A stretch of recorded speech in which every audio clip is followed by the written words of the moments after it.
আসসালামু আলাইকুম, কেমন আছেন সবাই? আশা করি ভালো আছেন। আমিও আলহামদুলিল্লাহ ভালো আছি।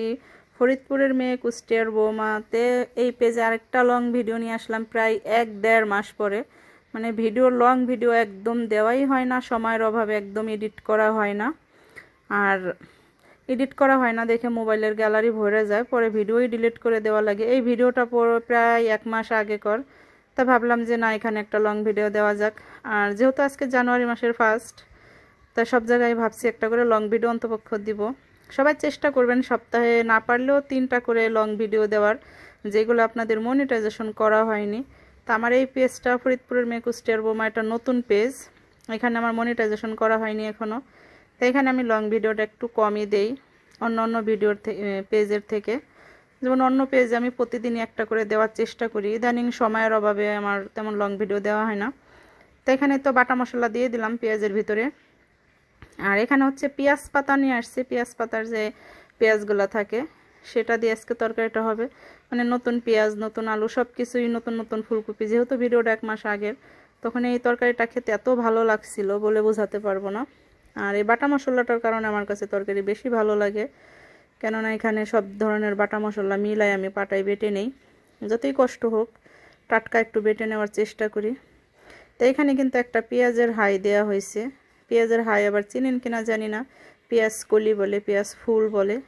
মানে মূলা না কি যেন সিম আনছে, তার সাথে একটা পেঁয়াজের হাই দেখেছিল তখন। পরে ভাবলাম যে ফেলে দিয়ে লাভ কি, তরকারিতে দিয়ে দিই।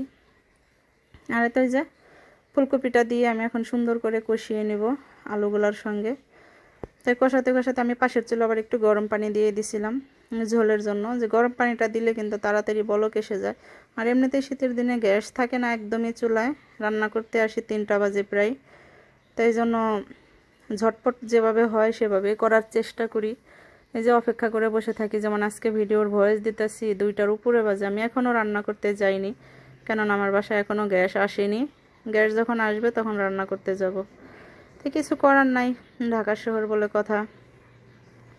তারপরে বেশ কিছু ধনিয়া পাতা দিয়ে দিলাম। ধনিয়া পাতাটা তরকারিতে দিলে আমার অনেক ভালো লাগে। আমার হাজব্যান্ডই বাজার করে, কখনো আমার বাজারে যাওয়া হয় না, 6 মাসেও না। মানে ধনিয়া পাতা এনে দিবে, সবই করবে, তার কথা ধনিয়া পাতা তরকারিতে দিবা না, এটা কোনো কথা? দেখেন তো তরকারিটা ধনিয়া পাতা দেওয়ার কারণে কত সুন্দর দেখাচ্ছে, মানে যে হলুদের ভিতরে একটু সবুজ সবুজ কি, তাই না? যাই হোক, এখানে আমি কিছু পেঁয়াজ পাতা, পালং শাক দিয়ে আমি ভাজি করব। আর এটা হচ্ছে কাঁচা টমেটো চচ্চড়ি করব আমি মসুর ডাল দিয়ে। কাঁচা টমেটোটা শীতের দিনে যখন প্রথম প্রথম উঠে তখন একটু ভালো লাগে, এখন আবার অত ভালো লাগে না। এই ভিডিওটা আমার 1 মাস আগে কর। তাই যাই হোক, কাঁচা টমেটো দিয়ে দিব মশলাটা কষিয়ে। আর যারা আমার ভিডিও দেখেন আমার এই নতুন পেজটা থেকে, তাদেরকে অসংখ্য ধন্যবাদ। আর যারা এই ভিডিওটা ইউটিউব থেকে দেখবেন, অবশ্যই আমার চ্যানেলটা সাবস্ক্রাইব করে রাখবেন। এই ভিডিওটা কিন্তু আমার একদিন পরে টিকটকে চলে যাবে। টিকটক কিন্তু আমার ওইখানে কিন্তু ইউটিউবের লিঙ্কটা দেওয়া আছে। আমার ইউটিউব চ্যানেল আর হচ্ছে টিকটক একই নাম, শাহনাজ কুকিং। তাই যাই হোক, সব একটা কাজ করবেন, প্রতিদিন অন্তপক্ষে লং ভিডিও না দিতে পারলে সপ্তাহে 3টা দিবেন। যেহেতু আমার এই নতুন পেজে আমি তেমন লং ভিডিও দেই না, কেননা এখানটা পেজের বয়সটা মাত্র 2-2.5 মাস, 3 মাস।